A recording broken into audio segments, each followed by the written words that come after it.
This is episode 38 of Oluswole, the podcast on a budget. I'm excited to welcome our guest. She's a goal scorer, neuro major, chapstick enthusiast. Nadia, what's good? That was a really good introduction. My hands are a bit clammy. I am nervous, but I'm excited. I'm scared to see what you've found out about me. That's not the main crux of Oluswole. Like, I just like to, I just like chat? to vibe. Yeah, just like to chat? Yeah. You know what I mean? Like, it's just vibes. Okay. You know? Heard you. Yeah. But yeah, thanks for coming on, Of course. I'm happy to be here. Yeah. This is your first podcast. So it's like, what were you thinking, like, when you came into the room, like, you saw our setup and stuff, like? Yeah. It's very involved. This is pretty professional, which kind of just added to the damn, what did he find about me? But I'm an avid fan, Oluswole. I watch most of your episodes, and so I will say that I was very excited to have my shirt, especially, let me tell you, when I got the text, when you texted me saying, "Are you free for the podcast?" I screamed. I immediately texted, I was like, "Cece, you won't believe he just texted me." Wow. I was so gassed. Yeah, I appreciate the support, and I appreciate your reaction as well. It's just like crazy to me because I know I'm a small podcaster, but it's crazy when people say, they come up to me in Locust and they say, "Oh, I watch your podcast." Or, for real? Like people you've never met? Or people who I just kind of know. Yeah. You know what I mean? They're like, "I like That's this episode." fun, though. That's fun. And you actually came up on my For You page on TikTok once or twice, which I think is hilarious. But I feel like especially at Penn, this is honestly a really good medium to have, because I feel like it can be, a lot of people have social anxiety about a lot of stuff, and so it's kind of nice to just be able to watch a podcast and learn a ton about people that you would maybe not go up and talk to and ask these questions. So I feel like you're doing good work for the people. Yeah, I appreciate that. I never actually thought of it in that kind of way before. Like the fact that people might be anxious about hearing someone's or approaching someone to hear them about their story. Like, I never actually thought about that aspect. But because think about it, it doesn't happen that much. It's rare that you just sit down with somebody for an hour or two and just get to know them. Yeah. So I feel like even people that I talk to consistently, watching your videos, I learned so much about them that I had absolutely no idea. I spend so much of my time with Cecilia, and on that podcast, I learned at least 5 new facts. Yeah. At least 5 new facts, which is dope. That's cool. I learned a ton. Obviously, you're closer to her than I am, but it's just, I learned a lot. I always learn a lot about every guest that I have. I feel like that's dope. I feel like you get a really intimate knowledge of your friends that most people don't get to have. Yeah, it's cool. But more about you. Back in the day. You're from Oakland, California. The Bay. Yeah. The Bay. I'm from the. You see, that's interesting, because when I got to Penn, a lot of people are from California, right? Yeah. But instead of saying, if I ask someone where they're from and they're from the Bay, they don't say, "Oh, I'm from Cali," or "I'm from NorCal." They say, "I'm from the Bay." Yeah, absolutely. I always, usually, I'll go from. It depends where I'm at. I'll go from. If someone says, "Where are you from?" I'll be like, "I'm from California." Yeah. And then they're like, "Oh, where at?" And then I'll say, I switch between saying the Bay and saying Oakland. I always want to say Oakland, but because I feel like it's almost like when people say they're from DMV, but they're not, or somebody says they're from DC and they're they live 2 hours away from DC. Yeah. And so I always want to it's really pretentious of me, but I always want to be no, I'm from the Bay, I'm from Oakland. Trust me, I'm from the Bay. But it's weird. Some people don't know where that is. And so multiple times I've said I'm from Oakland. People are like, "Oh, where is that?" And I'm like, really? I know we're not huge, but did you, forget about geographically, but have you heard of the city before? Yeah, I know Oakland. Yeah. And I thought most people had, but I guess not. Yeah. I don't know. So now I go from California to the Bay to Oakland. But if I'm on the West Coast, it's always just I'm from Oakland. I see. Yeah, that's interesting, because the Bay Area is a pretty big area. Because if you say you're from the Bay, you could be from. Huge. Yeah, and it's the biggest city in the Bay, technically, well, some people call it like the San Jose Bay Area, because San Jose is technically the biggest city in the Bay. Oh, wow. And it's, honestly, I didn't know that it was technically a part of the Bay Area. Like, people would be like, I'm from the Bay, and then they say San Jose, and I'd be like, no, you're not. But, like, it very much is. And it's like, on a good day, that'll be like an hour away from where I am. So, like, and I can go also an hour in the other direction and still be in the Bay. So, I don't know, but it's huge. I really liked growing up there. There's a lot to do. That's cool. I always asked you this last year, like last semester, but I always am interested in like where you say you're from.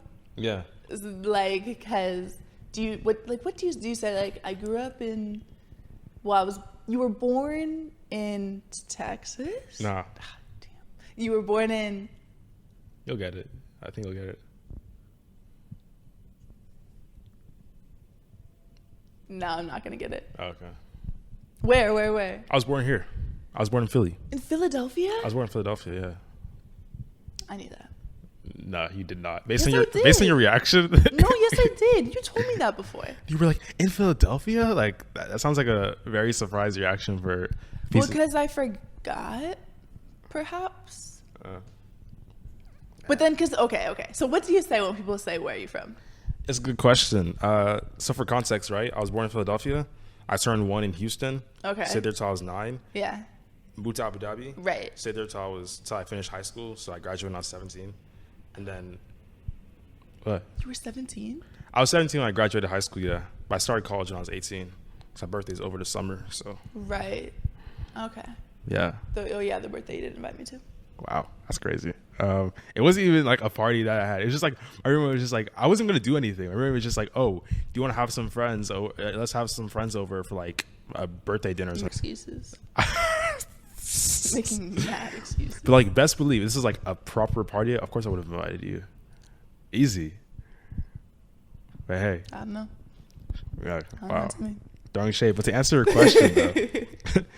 your question, I say I'm from Houston, but I live in Abu Dhabi. Right. That's the best way. It's a mouthful, but it's the best way I can tell you where I'm from concisely. And some people I've met, because you know how if you're from the U.S., if you live in the U.S. for a good chunk of time, you're technically from here. Yeah. So it's kind of interesting because some of my U.S. friends say, "Oh, you can't claim Houston because you didn't go to high school in Houston, or you didn't go to high school in America."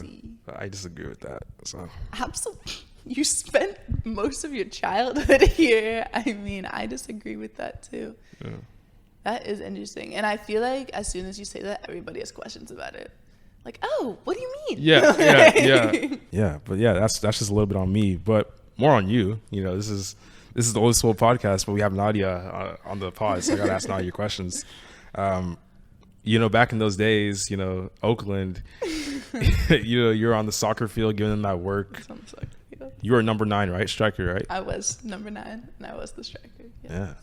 What kind of were you used as like a target woman or was it like a mobile striker, shadow striker? Yeah. So the way I played on most of my teams is I was the only striker, and then I would have an offensive midfielder in front of me, a defensive midfielder in front of them, and then 2 outside wings on either side of the field. Just as like the offensive side of the team. And so since I was the only one there, I was mostly the person who would like lay the ball off, get the through balls, try and find the assist. And then it was only if we were already on the attack and I was already, because for the most part, like my back was to the goal I was trying to score in. Oh, really? Okay. Because I was the only one up there, and so a lot of times, like if the defense needed to clear the ball or something, then it'd be me, 4 defenders on the other team, and I just have to like hold them off until my team could like turn around, figure our stuff out, and then lay the ball off, make some sort of run, and hopefully get to the goal. Yeah. So it was a bit lonely up there, but it was fun. It was fun. I loved soccer. I still do. Yeah. You know what they say, it's lonely at the top. So you were at the front of the formation. So yeah. I think that's fitting. Yeah. So you were playing based on what you described. If you said one striker, attacking midfielder, two wings, and a CDM, probably four at the back, right? Yeah. So you guys were playing like a 4-1-3-1 or like a 4-4-4-4-1 or something like that, formation wise. To be honest with you, even like in our huddles when my coach would like throw out these numbers, he'd be like 4-4-3-2, but because I was always, this is so bad of me, but my position was so steady. I was always the one right there. Yeah. And so it didn't really matter where everybody else was because like I'd be able to find them.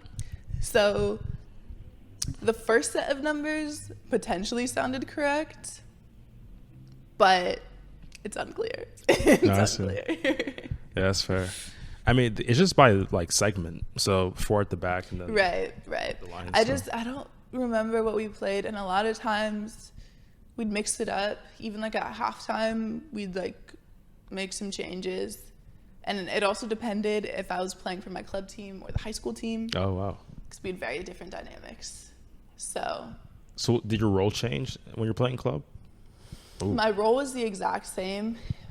My high school was not really known for our sports teams. Yeah. And so there were a few of us who played club. There were like 4 or 5 of us on the team who played club and would also play during the high school season. And so a lot of times we kind of just had to figure out ways to work together. Whereas, you know, if you're on a club team, everybody's a bit more serious about the sport. And so there's a bit more support there. But honestly, playing in high school was really, really fun. Like, I mean, you're just playing with your friends, right? And so it was pretty awesome to, number one, see a lot of players, including myself, just like grow a lot during those seasons. And number two, just like have fun on the field. Because like when you're in your club season, like there's so many factors. Like it's expensive. You don't want to waste that opportunity. Sometimes there's like college coaches watching. Like it can be pretty stressful. But like when you're on, at least for me, because my high school was not kind of known for sports, and so it was just kind of low stakes. It was really fun, and we just hung out a lot. And sometimes our coaches, like we'd get to practice and we'd be tired, and our coaches would be like, okay, let's just get some smoothies. We can just talk. And like that would never happen on my club team. So they both had their place, but they were both very different, especially in the style of play. I see. Yeah, that's pretty cool. So were you used like, especially when they had corners, because you're probably outside the goalkeeper, you're probably one of the taller people on the pitch, right? Mm-hmm. So like, were you scoring headers? Like, were they trying to leverage you for that, or like what? Yeah, so I was never great at headers. Because I'm tall, I can usually get to the ball. I was usually a good half a head taller than most people, and at least. And so I feel like you have a joke. No, I'm just listening.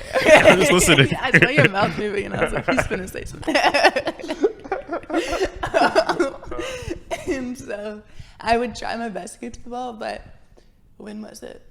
I want to say my sophomore year of high school, during my club season, I got a concussion.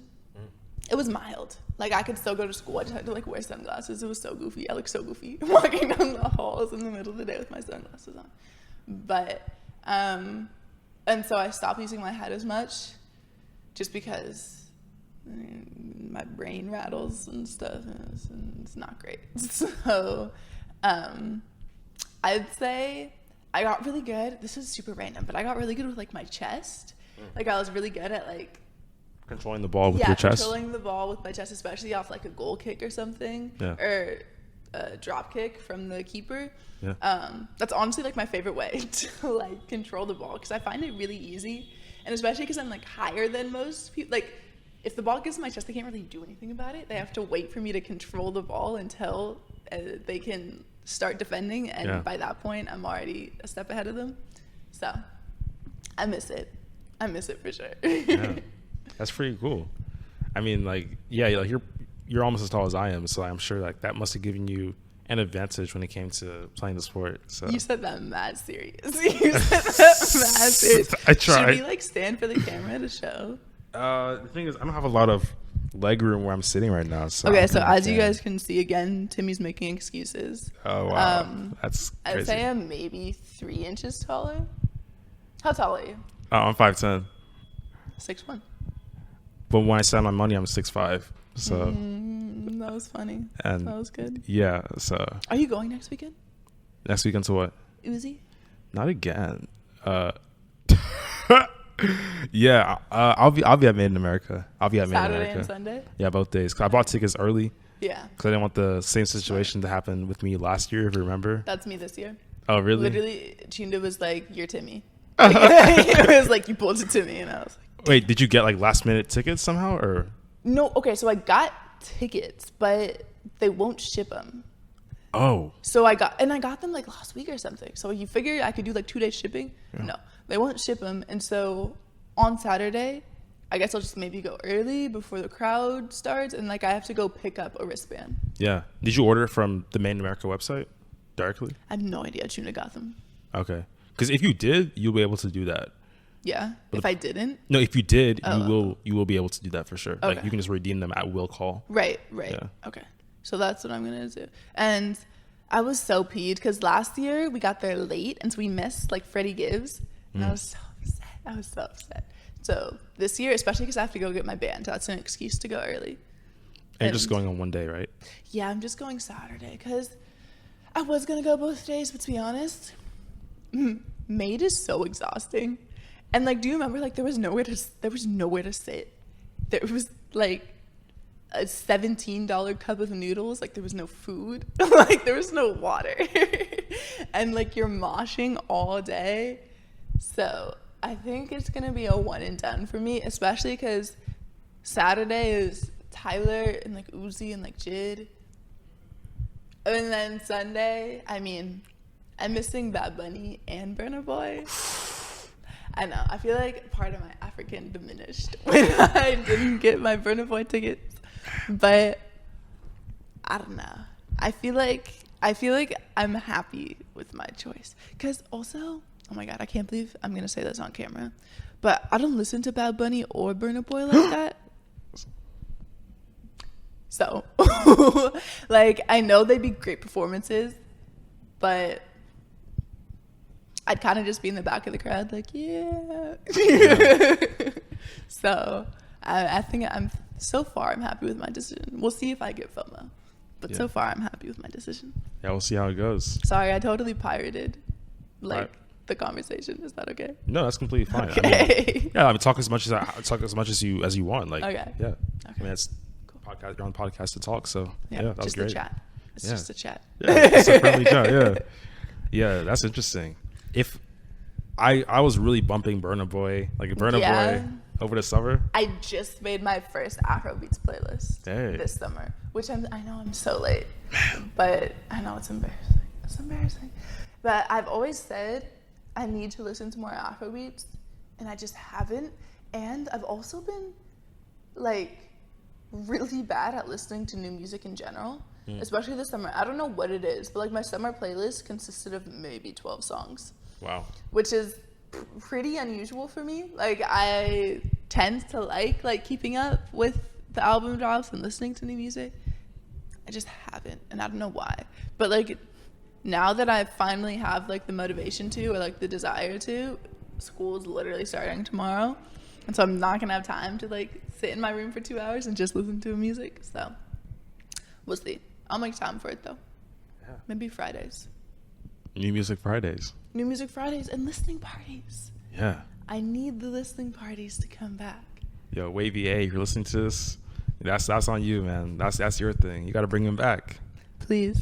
I think he mentioned them in the Sweet episode towards the end. He did? Yeah, he was like, there'll be listening parties. He said, like, please slide. Something like that. So, yeah. Okay. Good. That episode was hilarious. Yeah. I want to see the unedited full-length video. I really do. That's what everyone's been asking me. And for that one specifically? Yeah, for that one. They've been like, yo, we need to see the full uncut version of episode 36 with the whole suite. And I was like, I'm not giving that to you. How about you do like a movie premiere type thing? And then you invite all of your most dedicated listeners. We could do it right here. And we could just watch it. I feel like that'd be like a comedy special. It would be, but the reason why I cut it out is because I really don't want it out. Like, because once you have a few people, then like everyone knows about it. I mean, I don't know, but it's a cool idea. It's just like I don't want like Do it. I want to keep it exclusive. You know, I just want to.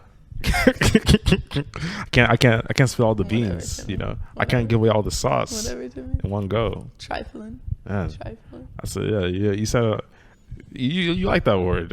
I do like that word, but I usually reserve it literally only for you. You're the only person that I call trifling, and it's because you are. Wow, that's crazy. But in the best way possible. Wow. In a loving way, in an endearing way. Thanks. Like, call me trifling. That's kind of crazy, but in a loving and endearing way. I see. Moving away from that, you know, y'all, when you were in Oakland back in your days, you guys went to Kyoto, Japan, right? I did go to Kyoto, Japan. Yeah. Okay, so that was my sophomore year of high school. We had a week-long break in February, and I think there were maybe 9 students and 3 teachers, maybe a few more students, maybe like 12, and like 3 teachers, and we prepared for like months. Like, we would have these like sessions after school, or like sometimes during school, during our free periods, where we'd like sit with the teachers and we'd like talk about where we're going and like do research about it. And I don't know, it was very involved, in like a good way. Like, it just built excitement about it, and we were so excited to go. And honestly, that was like one of the best trips of my life. We were there for a week, and we like hiked the Nakasendo Trail, so like through rural Japan. Whoa. And it was like February, so it was kind of snowy, it was kind of cold, it was beautiful. And we would like stay at these like local inns on the way, and then we spent a few days in Kyoto, we spent a few days in Tokyo, and then the other cities we were in, I cannot remember the names of them, but they were smaller, I think, like in rural Japan, along the Nakasendo Trail. But it was so fun. And we had this tour guide named Mario, and he was Italian and black, and his parents met in Japan.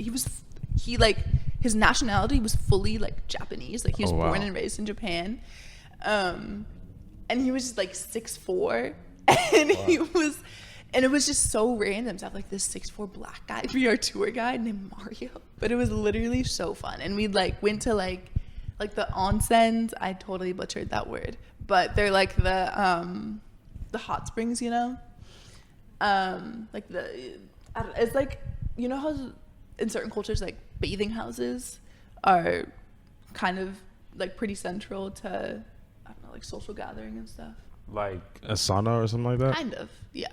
Okay. But it's like, there's more water involved. It's almost like a hot tub. Okay. All right. It's almost like a hot tub. But it's like natural, like mineral spring water. And like sometimes it's like kind of made out of like the rock formation that the water comes from. But we did a lot of that sort of stuff. We like went to like the traditional tea houses, and we ate so much food. We ate so much good food. We like went to a sushi making class. Man, that's cool. I don't know. It was so fun. And funnily enough, this is a super random anecdote, but one of the teachers who took us on that trip, who I absolutely adored in high school, I saw her 2 days ago in the security line at SFO. Just like, oh wow, it was literally 4 a.m. And I had to do a double take. I was like, am I hallucinating? And we like talked for an hour. I love her so much. Sorry, that's the airport, right? Yeah, sorry, San Francisco International Airport. Mm-hmm. Yeah. And she's like moving her daughter into college, and like randomly our flights were like at the same time. Damn. But it was, and we were talking about that trip actually, so like this is very fresh in my mind. Yeah. And it was a very like random group of people initially, I would say, because we had to apply to be able to go on the trip, because there was huge, I mean, it's a trip to Japan with your high school, and like there was a huge demand for it. My high school was pretty small, So when I say huge demand, I mean there were like 60 applicants for like 12 spots. Yeah, that's competitive. And so the people who like got in, none of us knew each other super well beforehand. There were like a couple people, like one of my best friends came, and a few other people from my class, but it was all the grades. Like there were freshmen, sophomores, juniors, and seniors. And like throughout, it was literally a week long, but throughout the trip, and then especially throughout like the planning process, because we were all so excited, like everybody got really, really close, it was like super funny because the only thing connecting us was this 1 week trip in Japan. But it like, I don't know, I'd say is probably one of my like top 3 memories from high school. Wow. And like I took so many pictures. I like wish I could show you, but my mom really loves gift giving, and one of her favorite types of gifts is like a scrapbook.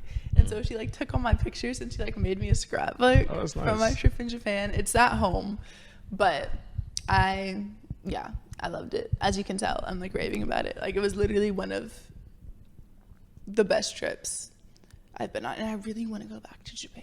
Yeah. That country is really cool and very interesting, like very unlike any place I've ever been. And I feel like a week is totally not enough time to explore it. So I'd love to go back, but I have no idea when I'm going to be able to. Yeah. And when you're making those doctor bands, you know, or those neurosurgeon. Oh boy. Neurosurgeons, what you want to go to, right? Like long term? Oof. I think I'm interested in either psychiatry or being an OBGYN. So the psychiatry stuff kind of aligns with like the neuro stuff. The OB stuff, I mean, it's all interconnected, so I'm sure you could find parallels. But in terms of like what I'm studying, not so much. But because of my job this summer, I got a pretty good background in what that would be like. And I think maternal health care is super cool. And we need a lot more of it. So I feel like there's a gap there that I'd love to be able to fill. But we'll see. OBGYN, that's a gynecologist, right? So the OB is obstetrician, and then the GYN is gynecologist. What does obstetrician mean? Oh, I don't know. Like genuinely. No, I don't know either. So, well, because I don't know the definition of an obstetrician or a gynecologist. I just know they do overlapping things, I think, but they're pretty similar. And I think I don't know what the difference between the two is, but I'm pretty sure like when you become a doctor in that field, you call yourself like an OBGYN. I'm pretty sure you can specialize in obstetrics or you can specialize in gynecology. I see.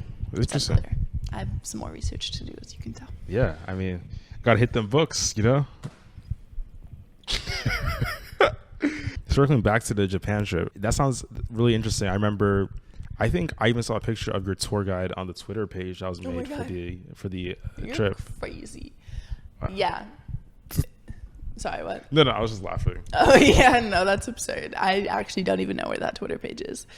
But he was really funny, and he was also like a really good guy. I'm assuming he was some sort of like tour guiding agency that like the teachers contracted with. I have no idea how they found this man, but he somehow corralled like these 12 high school students, and like we were so well behaved, which was crazy. What? Like you're like we're so well behaved. I just said, oh, like you guys are good kids, you know. It was just funny to me. But yeah, there were things like we weren't allowed to bring our phones stuff, because they wanted us to be fully like immersed in what we were doing, and like we were. Like I did not want that trip to end. It was pretty dope, and I think he had some experience in the States too. Like I think he might have gone to boarding school. I want to say Exeter, perhaps. He went to one of those like Northeast boarding schools. I don't like think Phillips it was Academy, one of Andover. Andover, yeah, it was one of them. And so he had some experience, like culturally in the United States, and then like most of his life in Japan. And so it was really cool to be able to ask like totally unfiltered questions about like what it was like for him in Japan growing up. Yeah, it gave me a very different perspective on, well, I was gonna say it gave me a totally different perspective on Japan, but I will say I didn't have too much experience with Japanese culture before I went there. So maybe, I don't know, maybe it just gave me a perspective on Japan rather than a new one. I see. Yeah, perspective is still a perspective. That's really cool. Yeah, no, for sure. It was dope. And I really want to explore the continent more of Asia. So I think I want to go to Taiwan with your friend, but I don't know when, I don't know how. We'll see. Yeah, that'd be a cool trip. Outside of Taiwan, is there anywhere else like you'd be interested in going? Oh my God, yeah. So my dad is Senegalese, and we're actually going to Senegal over winter break. Oh, so wow. I'm not going to California at all over winter break. I'm going, like, finals are ending, and I'm going to Senegal. And I'm going to be there until I have to come back for second semester. I'm so excited. And we've never traveled in, like, Africa besides going to Senegal. Oh, wow. Which is crazy because we've been there. I think this might be, like, my 7th or 8th time going to Senegal. And like my dad also, who's born and raised in the country, also hasn't like traveled in Africa. Like he's been to the Gambia, which is not that impressive. Yes, it's like right in Senegal, like, basically. Gambia is literally inside of the country of Senegal. Yeah. Like in order to get to the southern part of Senegal, where we literally have family, you need to pass through Gambia. Like it's not that impressive. So I really want to be able to like, I want to go to like Ghana or I want to go to Nigeria while we're yes, there. Sir. I know. But this is the shortest amount of time I'm going to be in Senegal.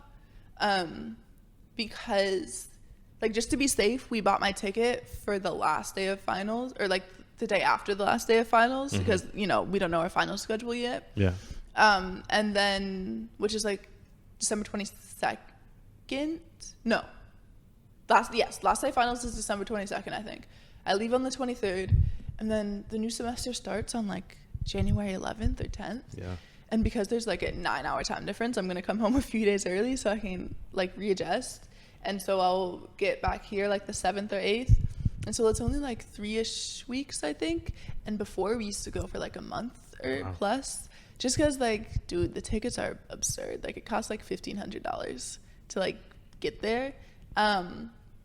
And so it's, I don't want to say it's only worth it if you stay for a long time because it's always worth it to be able to like see my family and stuff, but extending the trip for as long as possible makes sense in a lot of ways.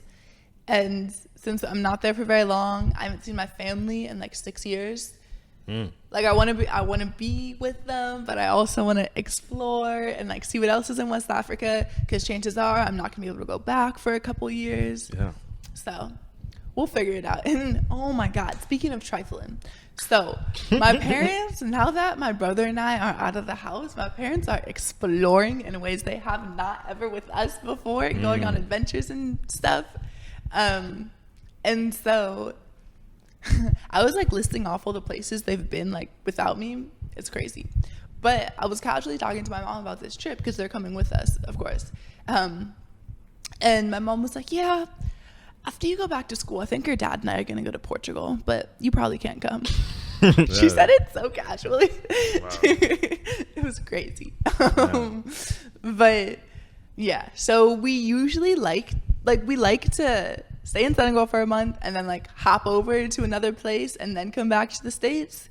And so we've done that a few times, but again, because I'm only going to be there for like 3 weeks, I don't think I'm going to be able to experience that this time, which kind of sucks. So I think my next like international trip that's not Senegal is going to be next summer. And I'm thinking about studying abroad. Oh, wow. So none of this is set in stone. Literally ask me in 7 months. But I think I might want to go to France.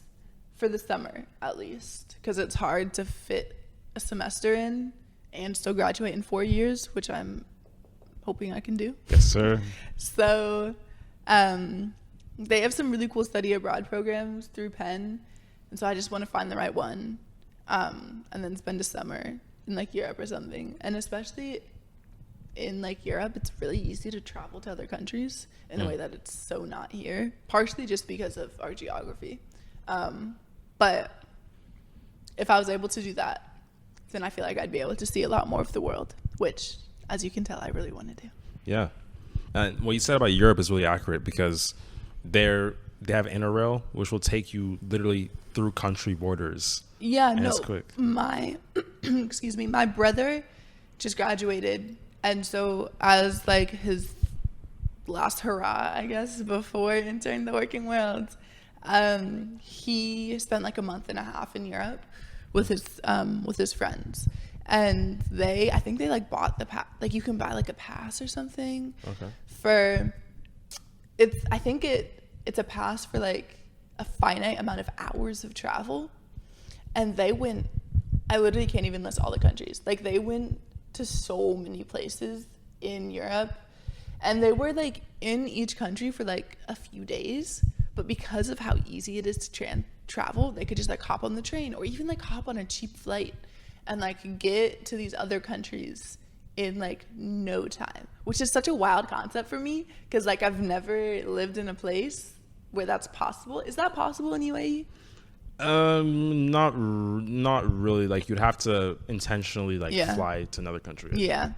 So I guess might be pretty foreign to like the both of us, and so I feel like that'd be something that's really cool to experience. Just like, I'm bored, let me go to Brussels. Because like for us, it's like, oh, I'm bored, let me go to New York City. Yeah. Which is still very new for me, because being in California, like you can't cross state lines like that. Yeah. Like I'm not gonna be bored and go to Nevada. Did you go to Seattle? Seattle's far. Oh. Like, and we also don't have like,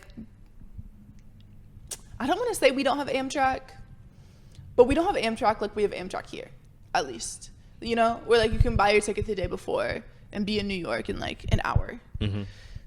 Not like that. Like already to get to LA, to drive from my house, it takes us 6 hours. And that's not even the southernmost tip of Southern California. Like to get to San Diego, you're pushing like 8, and then it's only like an hour or 2 across the border. But then if you're going up north, Sacramento's not far. Sacramento's an hour and a half or so. Okay. If you're going further up north, like we did a road trip to Oregon, and I mean we split it up into 2 days, but it took us like 12 hours of driving. Ooh, wow. And so I mean obviously we like spent the night somewhere. I think we actually split it up into like 3 days. We like made it it was really fun. Did you drive? No. I was like 12. Oh. I was with my grandma and my mom, and we were visiting some friends who had just moved to Oregon. And they live in, I think it's called Jacksonville, which is right next to Ashland, which is like very close to the Oregon-California border. So we weren't even like Portland would have been another like 5 hours. Like it's really inaccessible to get to even other states. And so I'm so impressed that I can be like, I'm bored, I'm gonna go to New York.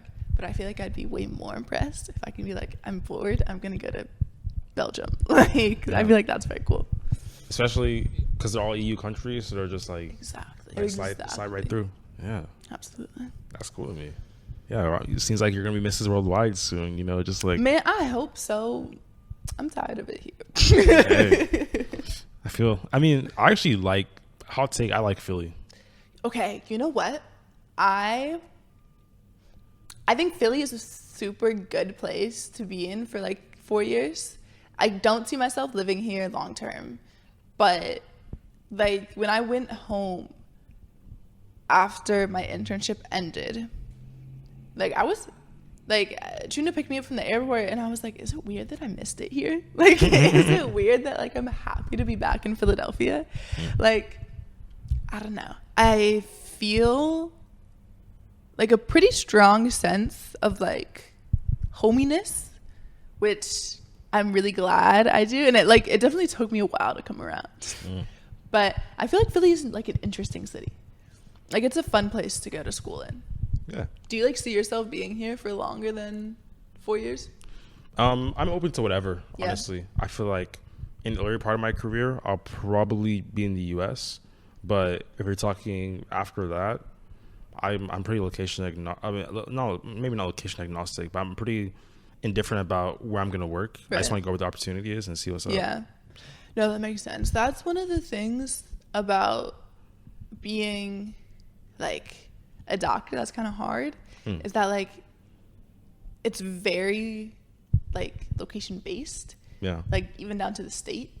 Yeah. And like if I want to practice in say another country, I'm gonna have to like retake exams and stuff.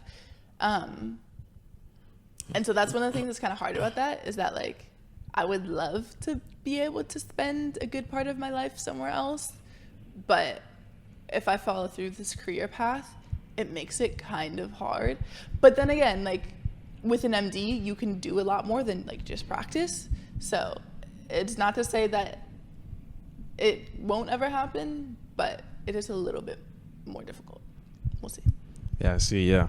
It's definitely, and also like kind of like being a lawyer too. Like, no, exactly. You have to take the bar exam again if you go somewhere else. So. Even in just like another state. Yeah. Like you have to take that state's bar exam. It's kind of crazy though. Which doesn't make a whole lot of sense to me. Like I'm sure different states have different like civil codes, I guess, that maybe are part of that state's bar exam. But I feel like it's kind of dramatic to say you have to retake the bar exam. Like maybe if you're already a licensed attorney, like there's an auxiliary test to take if you move states. But having to retake the bar exam, it's tough. No, it feels like a lot. I Not agree. that I'm ever gonna be in that boat, but it feels like a lot. Yeah, same here. I will not be in that law school boat. Really? I won't be. I'm not doing law school. MBA? See, I'm open to that, but I don't know if I'm going to grad. I mean, with regards to going to grad school, that's something I'm gonna have to decide. It depends on the kind of industry I go into. I feel like it's necessary. Yeah. But if I don't feel like I need it, I'm not going to get it. But if I feel like I need it, I'll look into that maybe. Yeah. I feel like you're getting one of the few undergraduate degrees where like you really don't need to go to grad school. Yeah. Which is super nice. Especially like the business program here. It's like it's like a big like it's blessing. The one. Yeah. It's the one. Like you're set. You're set. I appreciate that, man. Going crazy. Addicted to chapstick. That was I in the love intro. chapstick. Where did you find that? Where didn't I find it? Okay. So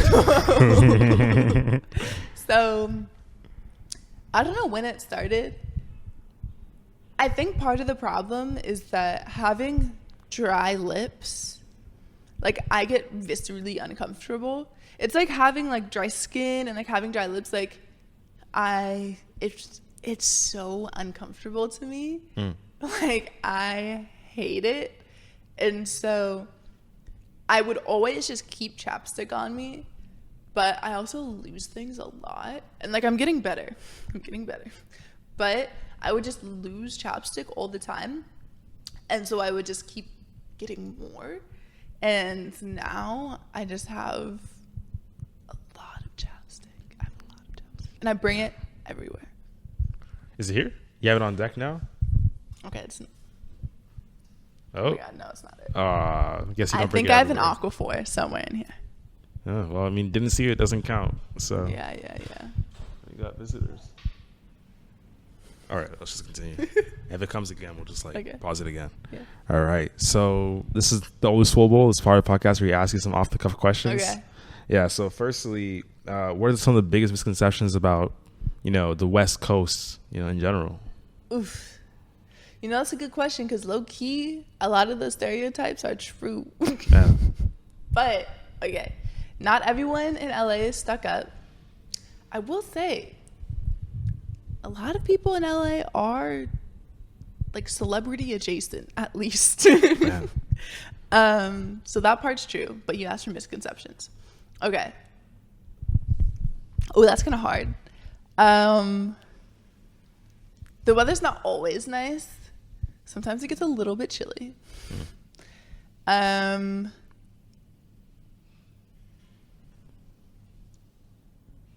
literally all I can think of to me. That's valid. Those are valid answers for sure. I can't really contribute much like on that end because I'm not from Cali, so I don't know what the misconceptions are. But yeah, moving away from that, going to the second question. If you had an apprentice and you were meant to give that apprentice advice and teach them about you, like what would you teach them? Teach them about me. Okay. The first thing I'd do is I'd probably literally just have them like follow me around for a day in my life. Yeah. Like see my schedule, see what I do, see what my routine is. Because I'm like a creature of habit and I really appreciate routine, for better or for worse. So I feel like that would give them a pretty good insight into like kind of how I operate at least. Yeah. And then, of course, I take them to meet all my friends because I feel like that's a huge reflection on like who you are. Yeah. Flying back to Cali, have them meet my family. See.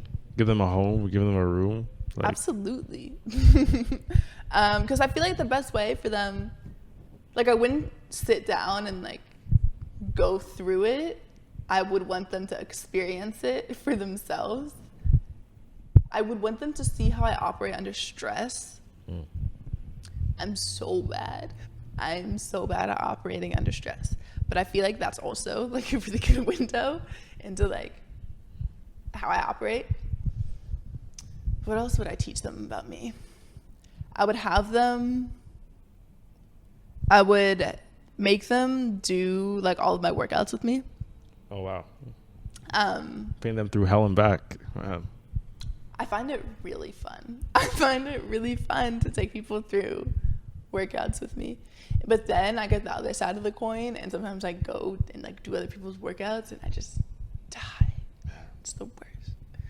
And then I'd also want them to hang out with me on like a weekend, like, and also, but not just like a weekend, like see how I both have fun, entertain myself, and relax. Yes, sir.